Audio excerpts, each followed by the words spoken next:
Ladies and gentlemen, it is July 10th. Oh, happy birthday, Caleb. That's my brother. Is your birthday? By the time they listen to this, it'll be his birthday. Happy birthday. Yeah, we're filming on July 8th, but July 10th is the day that we are broadcasting here on FifthDimensionRadio.com. And so it is 7:30 p.m. on a Wednesday night, so you know what that means. 10-cent beer night, the official sports show of FifthDimensionRadio.com. Again, Fifth Dimension Radio, Facebook, and YouTube. Now, normally I do say every week here, but we do have an important update, and this happens every summer. This is nothing unusual. In the past, we've taken a month hiatus. We've taken a couple weeks off, come back, and whatnot. So, long story short, we are going to be every other week starting today until September. And the reason being for that is, look, me and Bob will talk baseball all day long and quit our day jobs just to talk baseball. But for the show purposes, we finish baseball within a segment and a quarter.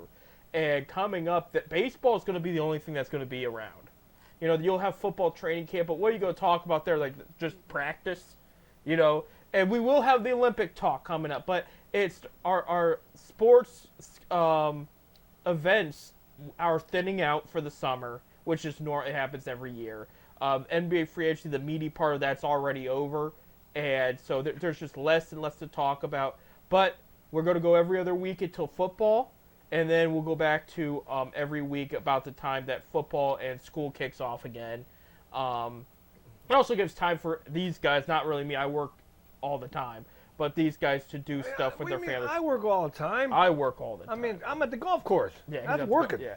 But it gives them time to, it gives them an extra day to, if they have to go out camping or whatever, then we work around that. Because, they deserve to be with their family and friends. I know your job. You can take off when you want to take off. Yeah, you can. It's getting busier. So, but anyway, no, I bring up, we are every other week until September starting today. So it will not be every Wednesday, but we'll have replays and whatnot on the in-between weeks. But I'm just keeping everybody in the loop. This is what's happening. And again, this is like the third straight summer we've done this here, so this is nothing different. Nothing different. No, I think the only difference is we're starting a little later than we normally do, because it's usually by end of June we're pretty much okay, time to take a couple weeks off or whatnot. But there was a lot that happened within the past couple weeks, and the holiday wasn't until last Thursday, which I hope everybody had a safe holiday. Hope everybody has all their fingers and everything, and enjoyed some good American cookouts. I'll tell you, on the 4th, I didn't hear no fireworks display in my neighborhood. Yeah, because it rained. It poured. But guess what? The next night, they were going off all over the place. All weekend, yeah, all weekend. I know Saturday night, it was big in Uniontown and the Suffield area and Portage County. And at tail end of Summit County there was a ton of stuff going on. We got a lot of rain. Right. Well, night. I'll tell you what, Bob, there was other fireworks other places called Cleveland, Ohio, and the fireworks were from the Cleveland Guardians. Great week last week. They won both series. They went 4-2 last week, winning the taking 2 out of 3 against the White Sox and the Giants at home. And Giants put up a fight, too. Those were not easy wins. And Giants are starting to get a pretty good team. Right now, they've got a lot of injuries with their pitching staff. They're under 500, but it's a team that will fight you. They got a lot of... They showed that. Yeah, they got a lot of grit. I mean, they really do. And hustle. And they even had a couple All-Stars announced. And which goes to my next announcement. It's Bob, we called it, all right, we had mentioned last week Jose Ramirez and Stephen Kwan made the starters for the All-Star team. Me and Bob thought for sure Emmanuel Clase and Josh Naylor would make the team. They did. The surprise, though, is there's a 5th guy. The only American League team with 5 All-Stars. Right. David Fry, the only utility All-Star player. He's having a good year, though. Yeah, I mean, he's hitting over 300, but this is a guy, ladies and gentlemen, he mainly plays catcher for the team. He'll play outfield, too, especially with the way Bo Naylor's been hitting of late, too. You might want to have both of them in that lineup. But this is a guy, I mean, like I said, he was looked at as all right, we'll bring him on for depth. He could do us some good, whatever. And all of a sudden, he starts hitting the ball very, very well. And, he had a couple weeks where he hit quite a handful over the fence, And then it kind of like the power settled out, but the hitting did not. He has great contact. He got on base with driving some runs. But yes, David Fry. I didn't see them having a fifth guy on this All-Star roster, but he was selected, and you will have 5 Guardians on his first All-Star game, along with Quan and Naylor. Right. That's their first one. It's the 6th one for Clase. No, the 3rd one for Clase. Third, yeah. And the 6th one for Jose. Yeah, I knew Clase was over too, but yeah, I was about to say I don't think he hasn't been in the league for 6 years. But yeah, 6-1 for Jose there, and I think this is his 2nd or 3rd starting. Jose started the All-Star game before. Quan has never. This is a first for him, and the other ones are on the bench there. But again, rightfully so, should be there. We'll get to the other All-Star players in a little bit here, but let's look at this upcoming week. I just can't wait to when they announce the starting lineups. When Quan goes out there, and he's standing right beside Judd. Yep. Because of the height difference there, yeah, absolutely. And actually, Quan's the reason right now that's keeping Judge from winning a Triple Crown. I am. So that because Quan's got the Quan's leading the American League. Well, I think he leads the whole league, the whole league baseball, yeah. all baseball with the batting average. Right, absolutely. So this is your schedule for the Guardians coming up, and again, we'll do 2 weeks since we're not going to be here next week, which next week is going to be the Summer Classic. So, but for this week, they got 4 straight games, including today in Detroit against the Tigers. It's going to be interesting because, okay, Tigers, they kind of dipped a little bit, but they're still playing well. Yeah, they're not playing bad, and they will keep things interesting in this division if Cleveland's not careful. And they've played Cleveland well already this year. I think Cleveland's got the edge here, but I mean, if you come away 2-2, at least that's pretty good. I would like to see 3-1, but 2-2 would be good. Yeah, I'd say that's the best worst case scenario there. Then they go to Tampa Bay for the weekend to play the Rays. This is one that's a little up in the air because Tampa Bay is not the team they were last year. However, they will still play you tough. And they still got a couple good bats in that lineup. Actually, one of them made the All-Star team, rightfully so. But basically, it will be Jose Ramirez back up in Paradis, I think is how you say his name. Isaiah. Paradis. Yeah, Isaac Paradis. Yeah, 266 average, 14 homers, 47 RBIs. He's playing very well this year. And some of they got Boz, one of their top prospects, started pitching. He's back in the rotation. He lost the other day, but it's part of the reason the Rays season hasn't gone the way people thought is a lot of their starting pitching is hurt. So now they're starting to get some of it back, and so, like their bullpen, they're hitting. It's solid. It's inconsistent, but when it's good, it's great, and you got to be careful. You cannot give up too many blunders right there. But so it's Tigers and Rays this week, 7 games. We had mentioned Gavin Williams come back. Logan Allen got demoted. He got demoted to Columbus. Right.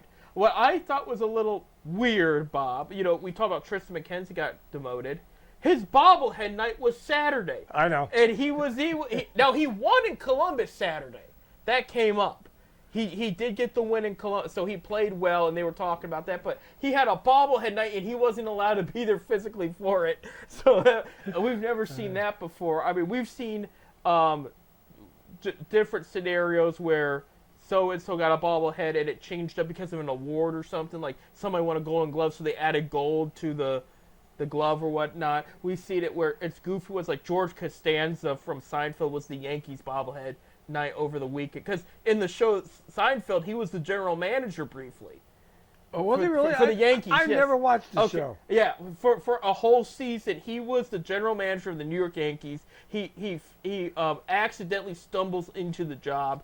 Long story short, so they've never done anything for it, so they released the George Costanza bobblehead that night, and the league went crazy because everybody loved it, just because it's such a big name show. I know the Rubber Ducks do a lot of that, given the celebrity ones and stuff. Yeah, right. And I've been there for a few of those, but this is like the bigger. And I don't know if Jason, what's his name? I can't remember his last name. Who plays George was there or not? But I mean, like that was a big deal in New York. Because the show where it took place, they were all Yankees fans, and then George was, Yeah, New York, you're either a Yankee fan or a Mets fan. You're not both. right. No, you're never, but you're never. That's both the same there, way in so. Chicago. So there you go. You're either a White Sox fan or a Cub fan. Cleveland's TV schedule this week. Fox Sports 1 did pick up today's game Monday, so you'll know the result by the time you hear it. Apple TV is going to have Friday night's game in Tampa. And then MLB Network will also broadcast Sunday's game in Tampa. So, you can also see them on Bally Right. Sports. They cover all the games. I'm just saying, this week they got a little bit more national footage than they normally They do. should so- start getting a lot of them. They got the best record in the American League. Right. They're playing great. I mean, Right. So and yesterday's game, the Sunday's game, put them over 1 million in attendance. they did. Oh, there you go. Even taking out the seats. When they had them last year, they didn't hit the million until September. So Right. that goes to show you that the fans are coming out. I am seeing more Guardians merch being sold and worn. Well, And that wasn't the case the past they're couple of getting years. used. I mean, they're always going to be the Indians to me, but I'm starting to accept it more myself. So Yeah, it was going to be a little bit of time before some people took we're the turn. old timers, you know. Right. Going ahead, we're off next week, obviously. And after the Summer Baseball Classic, which will start on Monday, the 15th, okay, they do have one series right after the Classic, and it will be in Cleveland. It's against the San Diego Padres. And so Apple TV did pick up that Friday, July 19th. ESPN Plus picked up that Sunday game there. So, yeah, see, look, even in a week away, they're picking up more national televised games there. But, yeah, let me tell you about the Padres. Do not take them lightly. I've watched this team on and off this year because a lot of people had better expectations. Manny Machado's hitting the ball much better than he has all year. Didn't they have an injury with their one? Tatis is hurt, but he'll be back soon. I don't know if he'll be back that series. He's not gonna play the All-Star game. They already said that. Out of caution, but he did get voted in to be a starter. And he's not gonna be able to play. But the Padres, they're mentally tough, and I think their big part is pitching's a little inconsistent, but when it's good, it's great. Hitting is usually great on that team. They usually hit the ball. They got some guys that did not make I'll pull up his name later, but there was a young Padres outfielder / shortstop that made the All-Star team. But there's a couple guys that surprisingly did not make the cut that are having a good season this year. So just watch out for that series. So that would be after the All-Star game there against San Diego, and we'll talk more about the other series when we come back. With 30, they finished. They're finished in the home stand of the first half. All right. At 30 and 41. They're halfway through the homestand. They got 41 games in already. Yeah. They play 82 games, 82 home games. Right. So they're halfway through the season. I didn't know this until I heard it yesterday. They have the least amount of home games than any other major league team. Going into come September, they're going to be home more than what they're on the road. You mean they're going to be on the road more than home? No, they're going to be home. Oh, they're going to be home more. They have played less home games than anybody else. Oh, less home games. They've been on the road. Yeah, They've been on the road more than anybody. Huh. It doesn't seem that way. It seemed pretty 50-50 to me, but I guess you're right there. No. So let's go quickly our standings update for you in the American League Central. Of course, the Guardians having a good week. They're still in first place, 56 and 32. Entering the 50-win category at 51 wins is the Twins, who are 6 games back behind the Guardians. Royals are a game away from joining them in the 50-win club, 49 and 43. They're 9 games back from the Guards. Detroit's 42 and 48, 15 games behind Cleveland, and then 26 and 66. The White Sox there are 40 games below 500. In the American League East, the Baltimore Orioles, 57 and 33, are in first place there. 3 games behind them, and somehow only 3 games behind them, the New York Yankees at 55 and 37. They have lost like 10 of the last 15 I think games. 19 of the last 21 or something. Yeah, something like that. So- They've lost a lot. It may have been 19 of the last 24 or 25. Well, they like won that. Sunday. They lost Sunday. They lost yesterday. They did? Yes, because Red Sox beat them. Red Sox beat them up this past weekend. Yeah. Yankees have not played very well of late, and I've enjoyed watching it. I love it. I love when the Yanks lose. Boston Red Sox in third, 49-40 record, playing very well of late. Boston, they're hanging in there. The Tampa Bay Rays, who will play Cleveland at the end of the week, 44-46, 13 games back, and the Toronto Blue Jays, 41-49, 16 games back. Only time will tell if there's going to be a fire sale there in Toronto at the end of the month trade deadline. In the American League West, the Seattle Mariners in first, 49-43. 2 games behind them, the Houston Astros at 46-44. Overall playing well of late. Texas Rangers 42-48. 6 games behind the back. 37-52 are the Angels in fourth, and 34-58 are the A's in fifth there. So yeah, Angels and A's, they're starting to come to the wayside where their season's slowly going to be gone for good. You wonder what's worth watching and playing at that point. And I remember those years being a young Tribe fan, and those kind of years did happen. And that's always tough. Go back to the 80s. You wasn't born oh, yet. no. Go back to the 80s. I'm talking They about... were in last place every year. I'm talking about 2002, 2003, 2006 hurt. Do you remember 06? Between the great 05 and 07 years? And people thought 06 is the year they're going to take off. And they were absolutely unbearable to watch. Like it was bad. What year was it? The Sports Illustrated jinx. That was in the 80s. There was another one though. They put them on the front cover because they were supposed to possibly win the World Series that year. Yes. Put them on the front cover and they finished dead last. Right. They called it Sports Illustrated jinx. Yeah, that was when they had Carter. I think Snyder Joe Carter. Yeah. Because that was the year they had all the hitting, they had no pitching, and then they traded some of the hitting for the pitching, and then they had no hitting. So that was anyway, we got a minute left of this segment here, real quick. The National League East, the Philadelphia Phillies are 58-32 on first. Atlanta is in second, 8 games behind at 49-39. At 544 apiece are the Mets at 13 games behind. By the way, Francisco Lindor did not make the All-Star. Yeah, I was going to say that. He has not made the All-Star as a member of the Mets. Yes, even when he was the top-hitting shortstop in the National League last year, he did not make the All-Star team. So he has not made it as a newer Met. 42-48 are the Washington Nationals. And then the Miami Marlins, 32-58. Even the Marlins had a couple All-Stars. I think they only had one. It was a pitcher. I think everybody's got one. Everybody, usually every team's representative, usually. Right. We're about out of time for this segment here. We're going in, so we'll talk about the rest of the standings and the All-Stars when we come back from break. When we come back from break, we'll continue our baseball talk. And on top of that, Donovan Mitchell has come in long-term to Cleveland. We will talk about that and more coming up.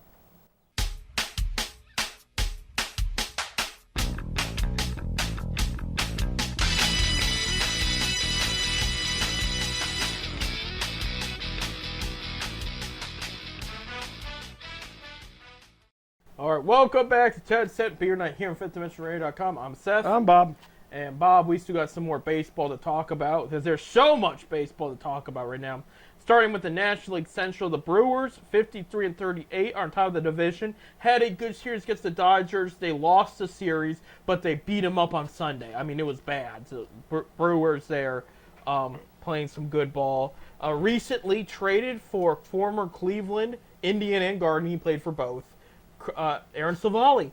Okay. So he's in their starting rotation now in Milwaukee there. The St. Louis Cardinals are in second at 47-42, 5 games behind the Brewers.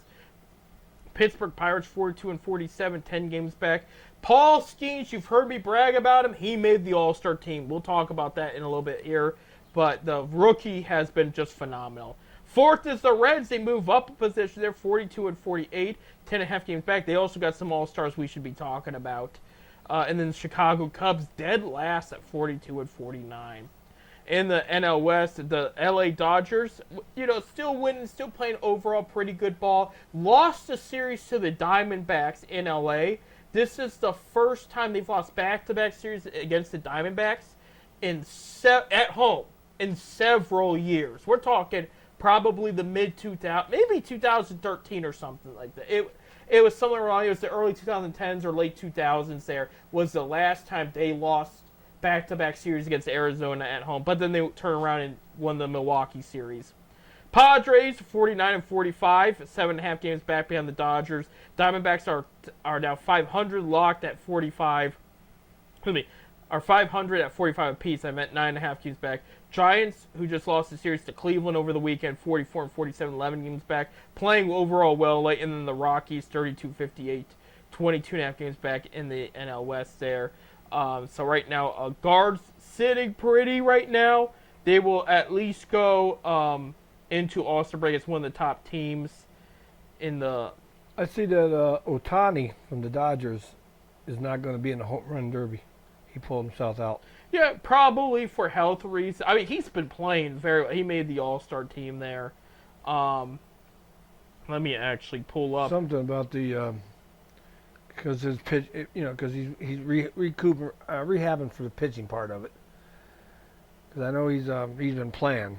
Yeah, committed for the home run derby. Gunnar Henderson, shortstop of the Orioles. Alec Baum, third baseman for the Philadelphia Phillies.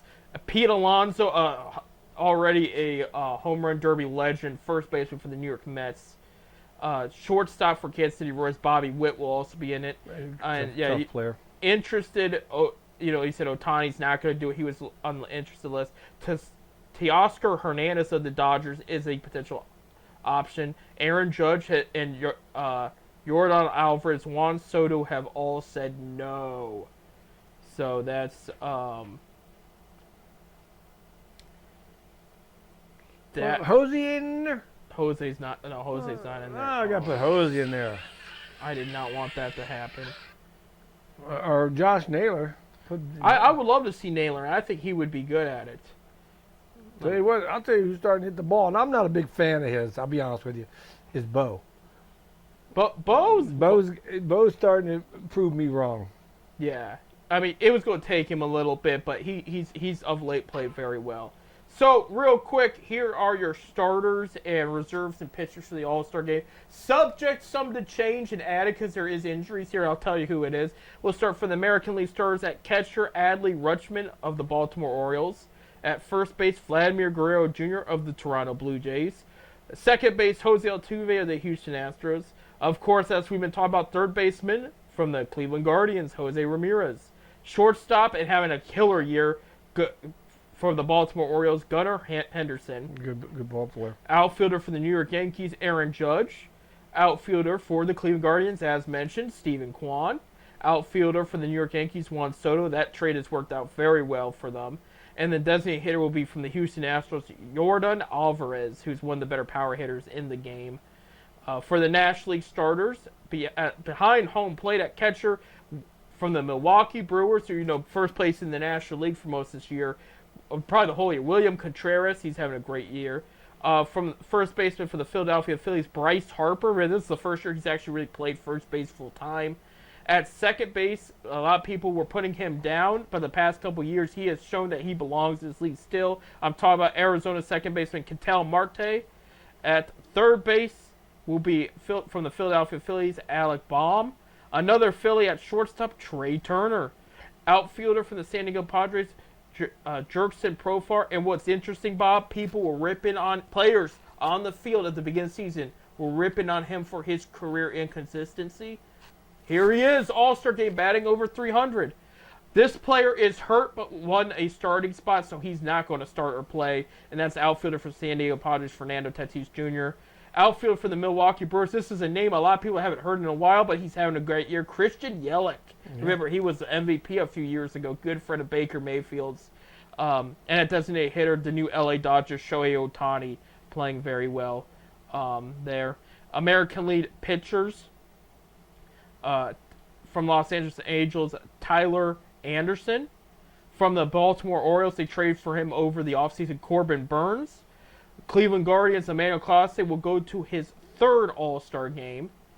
The hot name on the trade block right now is Chicago White Sox star Garrett Crochet, made the team. His first. Logan Gilbert of the Seattle Mariners, he's having a solid year. Clay Holmes, closer of the New York Yankees. Tanner Houck of the Boston Red Sox. He's had a very solid year. from the very beginning. He has not slowed down. He's had a couple games where he's been so-so, but he's been very consistently good and one of the better ones in the American League. Seth Lugo of the Kansas City Royals, they signed him over the offseason. This is his first. Oakland A's All-Star will be Mason Miller. Kansas City will have Cole Reagans. Detroit will have their Cy Young candidate Tariq Skubal in his first All-Star game. And Texas Rangers will have Kirby Yates. For the National League starting pitchers, for the LA Dodgers, he was traded to the Dodgers in the offseason. This is his first All-Star appearance. Tyler Glasnow, he leads the league in strikeouts, by the way. Ryan Hesley, the closer for the St. Louis Cardinals. Jeff Hoffman of the Philadelphia Phillies. Shota Imanaga from the Cubs. There's a name for you. This guy's been pretty solid all year long. Has an ERA under 2. Maybe it's about 2 now. But Ronaldo Lopez of the Atlanta Braves, he's had a good year. Chris Sale of the Atlanta Braves, they traded for him. He's had injury the past 5 years. He's back up to par, and he's an all-star. Tanner Scott of the Miami Marlins is their all-star. Paul Skeens, I mentioned the rookie, he's an all-star for the Pittsburgh Pirates. From Philadelphia, Matt Strom. Also from Philadelphia, Ranger Suarez and Zach Wheeler there for the Philadelphia Phillies. San Diego closer Robert Suarez, and then Logan Webb of the San Francisco Giants. And then, let me see, your reserves for the American League. Salvador Perez of the Kansas City Royals, the catcher, will get his 9th All-Star selection. 9th, wow. Yeah, and these are not in order of leagues. This is order of position. In the National League, Will Smith of the Los Angeles Dodgers will get his 2nd. Infielders for the American League, Carlos Correa. What a good year he's having. Under the radar, but he's getting back to what he should be. It'll be his 3rd, I think his 1st in Minnesota. Rafael Devers of the Boston Red Sox will be his 3rd All-Star selection. He's had a great year. Josh Naylor, first baseman of the Cleveland Guardians. His first, we brought that up. Isaac Paredes, 3rd baseman for the Tampa Bay, almost said Buccaneers. Tampa Bay Rays. He will play Cleveland this week. This is his first. Marcus Semien will go to his 3rd. He's the 2nd baseman for the Texas Rangers. And then first, if you look at his numbers, you thought he'd be a starter, but because of Gunnar Henderson, he's not. Bobby Witt Jr. of the Kansas City Royals. But he's having a hell of a year. He could easily have been the start. If he was in the National League, he probably would have been the starter. Yeah. But because of Gunnar Henderson, he is not the starter there. So National League infielder C.J. Abrams will go to his first All-Star game. He's the shortstop for the Washington Nationals. Pete Alonso will go to his 4th at first baseman for the New York Mets. 2nd base and 3rd base for the San Diego Padres. He moved to 1st when he got traded to San Diego. His 3rd appearance, Luis Arias. Then this guy is hurt. He will not play, but he did get elected in. Mookie Betts will make his 8th All-Star game. And the Dodgers already said when he comes back, he was actually going back to 2nd base opposed to shortstop. Something about that arm or so. They think it's going to be less stress on him. Bob, Cincinnati Reds, Ellie De La Cruz with his first All-Star selection, the shortstop, leads the league in stolen bases. Yeah, he's the only one for the Reds. Yeah, but it's been good. He's been great for the Cincinnati Reds there. Freddie Freeman of the Los Angeles Dodgers will go to his 8th All-Star game, his 2nd as a Dodger. Ryan McMahon, 3rd baseman for Colorado Rockies, will make his first All-Star appearance. So, American League outfielders, reserves, Jarren Duran, the rookie for the Boston Red Sox, will make his first All-Star appearance. Riley Green for the Detroit Tigers will make his first, and Kyle Tucker for the Houston Nationals will make his 3rd. And for the National League backup outfielders, Teoscar Hernandez for the Dodgers will make his 2nd All-Star appearance. He made one last year as well as a member of the Seattle Mariners. Jackson Merrill, this is the guy I was talking about. Young rookie from San Diego, first-time All-Star, hitting well. That's somebody Cleveland should watch out for after the All-Star game. Heliot Ramirez of the Dodgers. Giants fans would kill me if they heard that. For the San Francisco Giants, his first. And then Brian Reynolds, his 2nd with Pittsburgh. So Pittsburgh Pirates have 2 All-Stars this year, rightfully so. And then designated hitters for the American League. David Fry, his first All-Star appearance, so he's designated hitter/utility. Marcell Ozuna of the Atlanta Braves will have his 3rd. And that is your All-Star team right there. Again, some... You know, another thing about this All-Star game, it is this All-Star game will have the youngest age than any other All-Star game under 27 years of age. Right. A lot of young kids. There's a lot of first-timers there. A lot of young kids. It's the youngest All-Star squad, both sides, ever. So Yeah, I believe it.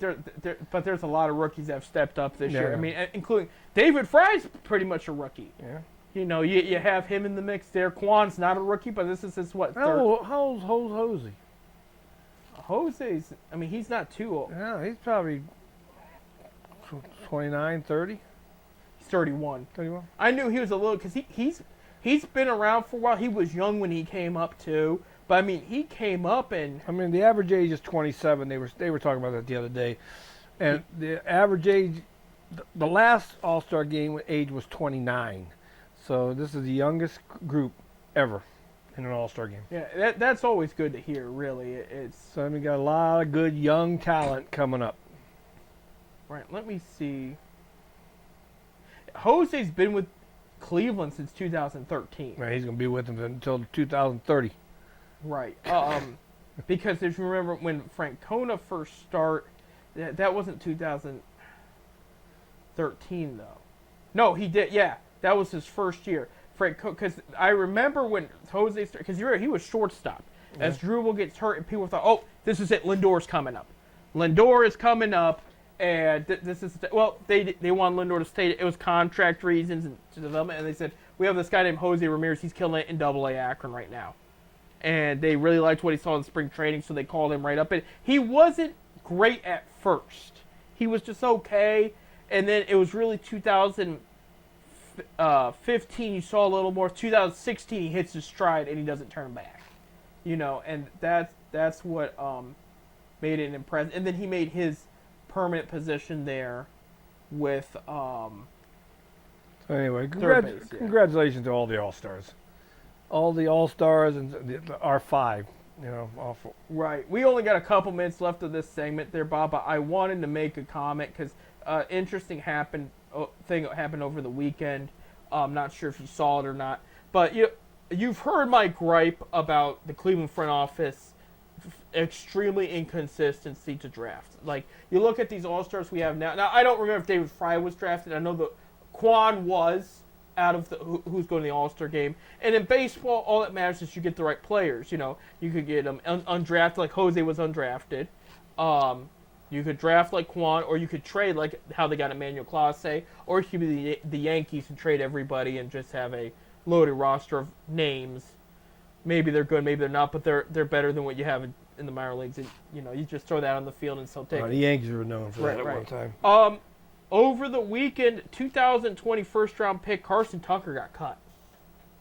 He did? He did. I didn't hear that. He did over the weekend, and this was a kid. Remember, in 2020, there wasn't any baseball left by the time the draft happened because we were shut down. Right.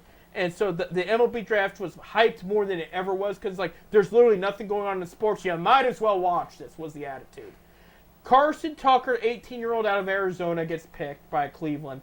And the reason they picked him is they saw a lot of Francisco Lindor in him, okay? So they're like, okay, we'll pick him here. And I remember the day after his pick, Shane Bieber was still in Arizona from spring training. So he invited the kid out. He said, hey, you're in Arizona, so am I. Let me throw you a couple pitches, see what you got. So Bieber's not pitching him hard. It was just kind of practice bat pitching. But he wanted to hang out with him and, you know, get a feel out for the kid. And he was drilling him over the not the fence, but it would be over the Rocky little mountains, not the big ones. And he's in the desert, just hitting baseballs. And this kid, he was in low A Lynchburg, could not hit the ball out there. Just struggled at the plate. And, you know, they gave him a couple years. He couldn't consistently stay on the field. And it wasn't health. It was he couldn't play up to par what they thought. They did cut him over the weekend, and it just goes to show the inconsistent. And I know it's only picks are hit or miss. It happens. Right. It does. Happens. But I think I'm a little more weird about it because I'm looking at these other teams, including teams that have large contracts like the Dodgers, the Phillies, the Braves. I'll even throw the Rays in. They don't have any big contracts right now. But, all those teams have in common is they kill it in the draft. I would say the Red Sox, of late, we're seeing some draft picks that they have had the past couple of years finally come up and are starting to pan out, The Orioles. I mean, some of it was trades, too, but look at what they've drafted, too. They had a good, they have a good draft. So, Cleveland is going in within a week, I think, is the draft, right? For the it's the day before the All-Star game. Yeah. So next week. Yeah. Yeah. So it's next week. Cleveland's got the first. Used to be the first week of June. Cleveland's got the first pick because of the lottery. Yeah. Okay. They have to get this one right.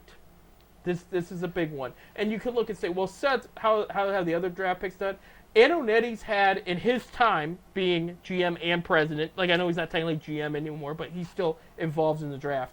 He's had 16 picks in the first round. I'm also going with first-round picks. Some middle rounds and late-round picks have panned out, Shane Bieber being one of them, Stephen Kwan being another one. 10 out of the 16 have seen the major leagues, so that's pretty good. But only one of them won individual awards and All-Stars for Cleveland. That was Francisco Lindor. The only other one that went to an All-Star game outside of Cleveland, Drew Pomegrantz, went for Boston in 2016. If you remember him. Decent career. He did not pan out like they thought he was going to be. The other ones, it's been hard to watch. Now, again, 10 out of 16 making the majors, that's not bad at all. No, that's good. That percentage is good. But it's just most of those players did not stay long-term. I mean, look at, you're talking about, I've had 48 kids drafted, but I've only had 3 make it to the majors. So, I mean, right. I mean, the odds of making it to the majors is slim and none. Right. It is very tough. But, yeah, but just to see another guy not pan out. And this is a team that's still kind of looking for their long-term shortstop. They got options now, but they haven't settled on this is the guy yet. So it's going to be interesting to see what happens because people thought maybe Tucker gets in the about a year or two ago, people thought Tucker would get in the conversations a year or two from now. Not the case anymore. So I'm just throwing that out there. We got to take a break. Our last segment, we will be talking about the NBA. And it's still a little early, but we could prep a little bit for the Olympics. It could be out there. So we'll be back.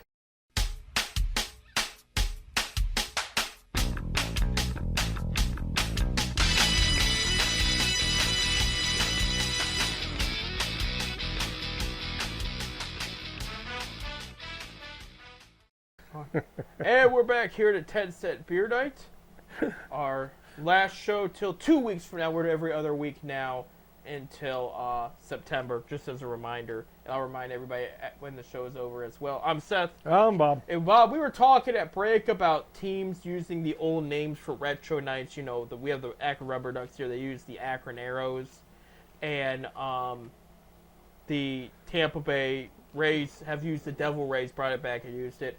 There's been some interesting, because the minor league teams are having fun now with fake names. With weird names. Yeah. And not just because they've been the Akron JoJo's before for one night to honor the JoJo makers in Akron. We had the chicken something because Marvin Chicken Night was down there, and they had their jerseys had a chicken wing or something on it. It was a weird night. It was triple or double A for the Brewers there in Wisconsin. I think they're called the Wisconsin Rattlesnakes. That's their normal name. They had the Udder Tuggers this year, and the hat had the cow with the big udder out. I had everything. That was cool. This is the one that killed me. There was a team in Eugene, Oregon, and for one day only, they were the Eugene Exploding Whales. And the story is, Bob, I don't know if you know this story. It's from the 70s.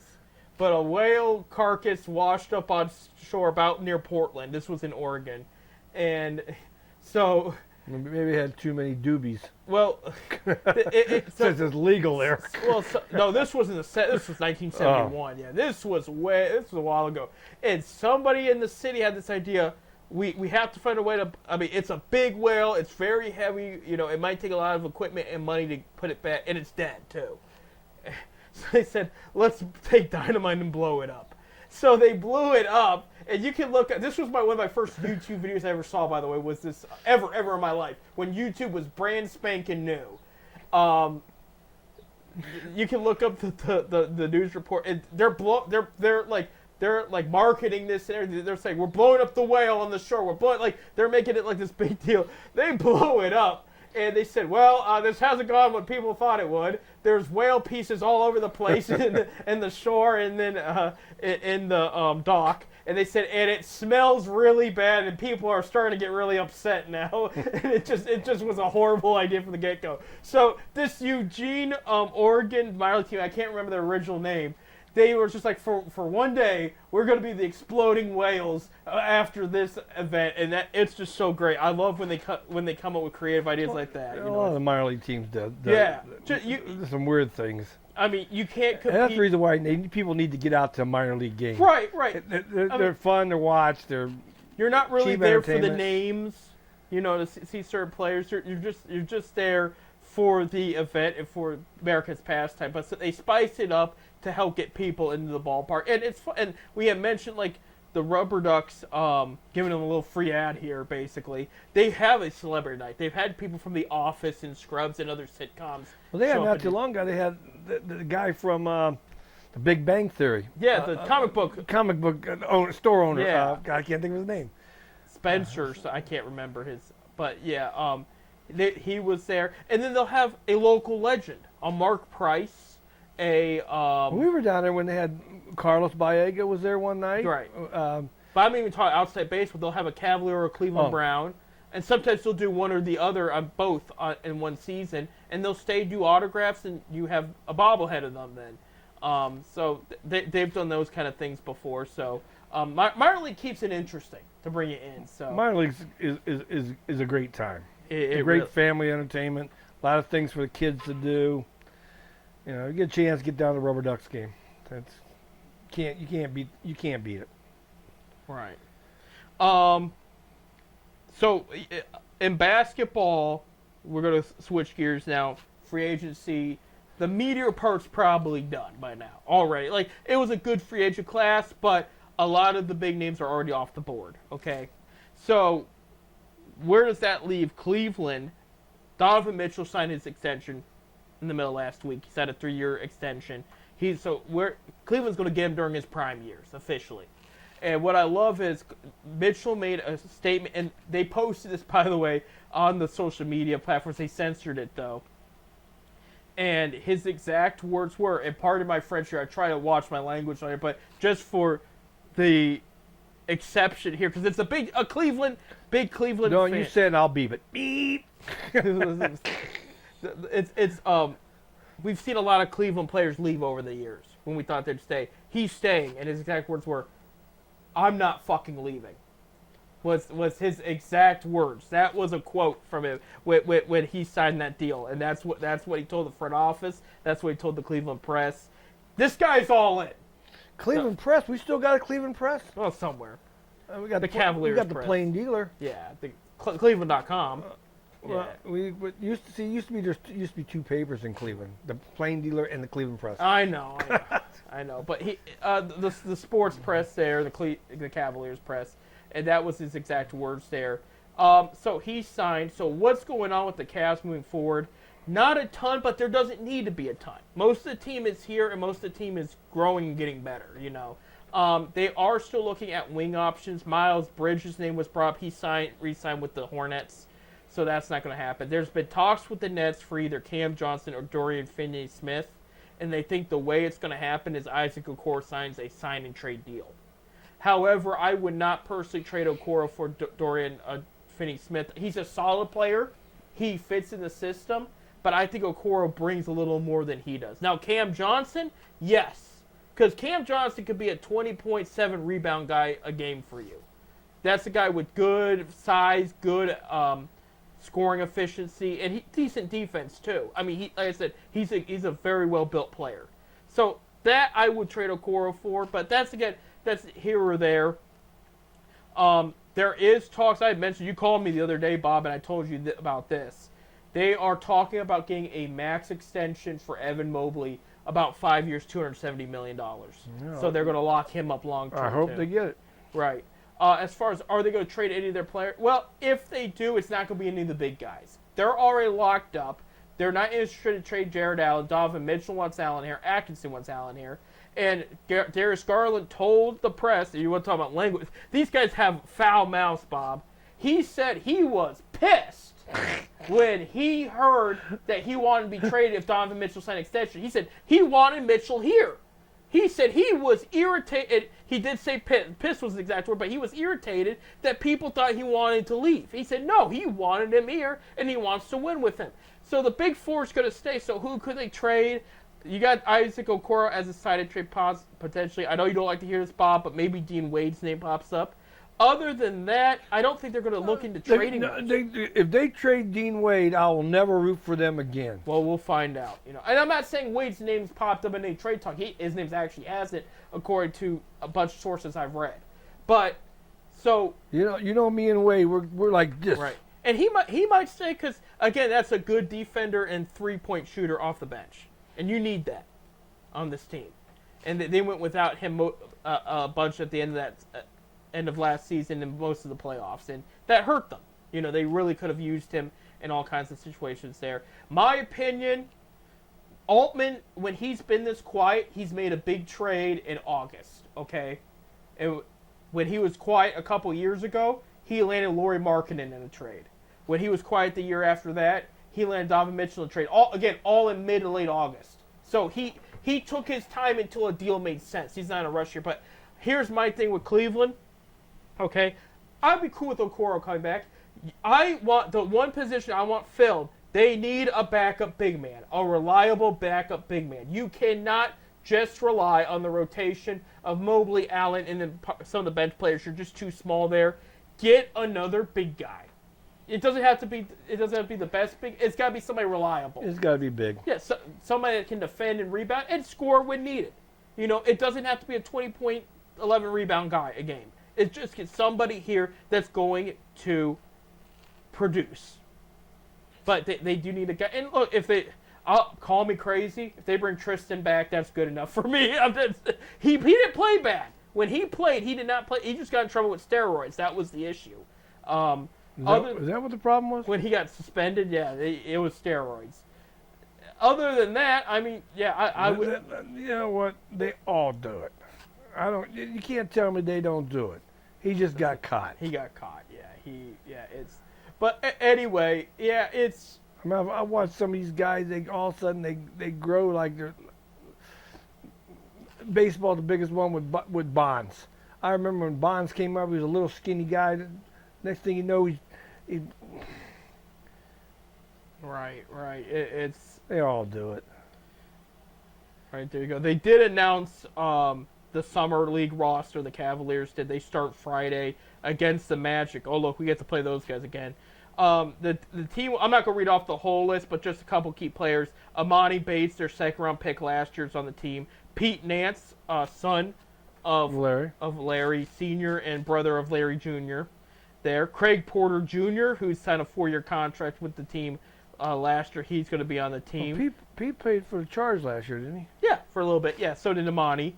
DJ Burns, the hero of NC State during the last March Madness, took him to the Final Four. He's on the team. He's ready to play.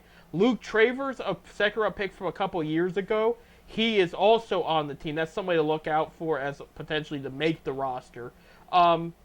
They did sign Darius Brown out of Utah State, who went undrafted. He's on the team, but that's just to name a few. The other, Jordan Ott, who just became a new assistant coach for Atkinson. He's going to be the head coach for the Summer League team. So, yeah, Atkinson, this was pretty big news.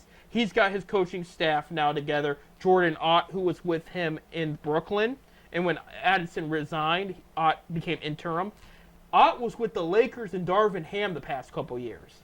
So now he's coming to Cleveland. DeMarre Carroll, he was a forward for a bunch of teams, the Hawks, and he lost to the Cavs in the playoffs with LeBron James in 2015. 3-and-D guy, big guy, got good rebounds, good defense. He's going to come in for his first assistant coach job. He played under Atkinson in Brooklyn.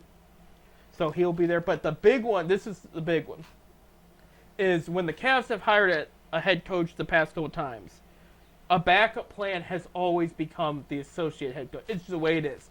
They hired David Blatt. Plan B was Ty Lue. Okay, now David Griffin wanted Ty Lue, but Gilbert wanted Blatt. So they hired Lue to be the best paid assistant coach of all time to join Blatt's squad to help him out. Well, he later replaces Blatt. Okay, they bring in John Beilein from Michigan. Okay, their plan B was J.B. Bickerstaff, but they still hired Bickerstaff to come and be assistant coach. Bickerstaff eventually replaces Beilein. They hire Atkinson. They are taking Johnny Bryant, assistant coach of the Knicks, away from New York. He's going to be the associate head coach for Cleveland. Now, the difference here from the others is Bryant did interview for the head coach job. He did not make the short list like the other ones did. But Bryant was an assistant coach for Utah while Mitchell was there. Mitchell grew a great relationship with him. They wanted him here. They worked out a deal. He is leaving New York. He's coming to Cleveland. He's going to be the associate head coach for the Cavs. So that's Atkinson's right-hand man there. So associate. So he's going to be the third man. It would be third man. So, I mean, because usually the head coach, assistant coach, and then the third. He might be, but he's going to be on the squad, yeah. Because Jordan Ott will probably be second in command then. But that's his coaching staff. Not bad. A good mix of offense and defense there. Carroll's going to be a heavy defensive guy. But everybody else there, and clearly they're catering to Mitchell, and Mitchell's loving it, and the fans are loving it back. Cater to Mitchell. L.A. caters to LeBron. They all cater. Well, and I'm glad you brought that up, Bob, because I wanted to bring that up with the fans here. It was first reported LeBron was going to sign a 3-year deal. He signed a 2-year deal, and the second year's an option. We could be in this whole carousel all over again next year. So we'll see. But I wanted him to come home. Now I could care less. You know what? He would have won championships if he came home. That's good. That's my argument. You're definitely going to win one out there in L.A. Oh, they haven't added anybody. They can't get anybody to sign. I don't know what. And they can't get anybody to trade for because they don't have enough to trade. I mean, there's a problem out there. And I believe a lot of it's him. I really will. I always believe that. He's, when he was in Cleveland, he had a lot of say, but he didn't have full say. And at the end of the day, David Griffin or whoever was the GM at the time. Well, I really believe he had a lot of say in Cleveland. He did. I believe Mitchell's got a lot of say now. I believe LeBron was the coach in Cleveland. At points. You can just tell. Right. Personally. Sometimes that helped. I won't forget the story about they're playing Toronto, and this is the playoffs. Dwayne Casey calls timeout. He draws up a play. They get ready to inbound to do the play, and LeBron looks and he goes, "Okay, hey, this is what they're doing." He reads the whole play out loud to his teammates so they can defend it. And the Toronto player looked at Casey and said, "Okay, what's the next idea?" He literally read the play in front of everybody. So it came in handy at times because, while Ty Lue's not on the court, LeBron was. So he could look and say, "All right, this is what they're going to do." And he says it out loud in front of everybody, and they're like, "Oh, no, you called that timeout and didn't do anything. You just read the play." I just don't want him here because of the fact what's he doing in L.A., I don't want it done here in Cleveland. He couldn't do that here in Cleveland. Because, one, the salary cap's getting locked up where we're going to have our core 4 long-term once Mobley signs. Okay, there's that one, so there's not as much financial, which is fine. They have a good situation right now. 2, the guy's got after this coming season, a year 2 max left in him? You can't make long-term decisions there when you're not going to be around, No, it is what it is. Like I said, I want him back here too at the right price is the key words. He could have won a couple championships and went on. He could have tied Jordan. Yeah, and he could have walked in the sunset, 3 rings in Cleveland, most rings won since Jim Brown, and had his 6 rings and been in that conversation. But Jim Brown, he never won 6 rings. He won more than one though. He's the last big Cleveland to win more than one championship. He won at least 4. What year did he come up? Jim Brown? Yeah,